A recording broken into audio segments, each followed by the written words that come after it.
It's something you don't expect in a rural part of Hampton Roads. A man picked up by the feds accused of helping out ISIS.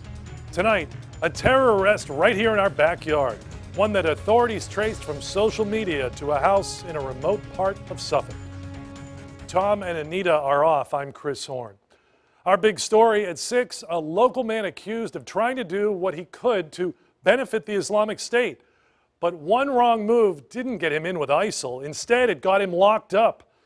We knew something big was going down yesterday when someone sent us a picture of federal investigators in Suffolk. Today, we found out that they hauled in Lionel Williams.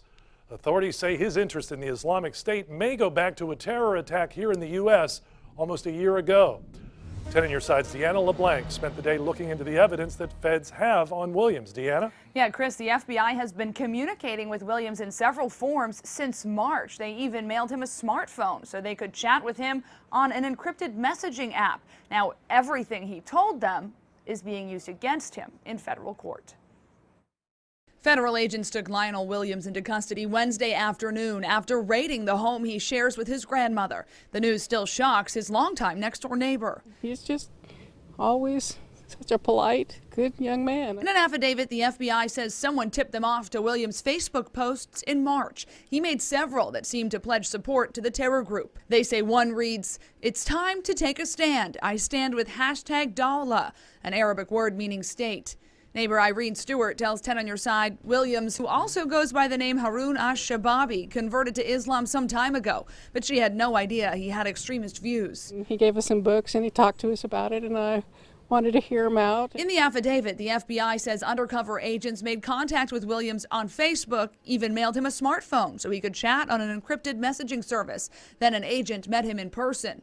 But Williams thought he was meeting with another supporter who put him in contact with a person he thought was collecting money for ISIS.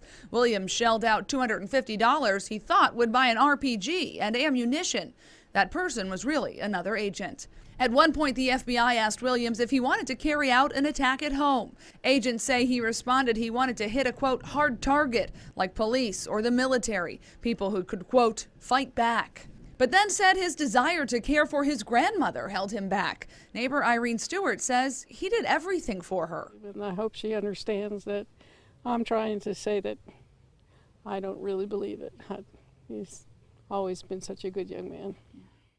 And FBI agents recovered a handgun and an AK-47 from Williams' home, noting in their court documents that that second weapon, the AK-47, was purchased last December, the day after the San Bernardino attack. In the newsroom, I'm Deanna LeBlanc. 10 on your side.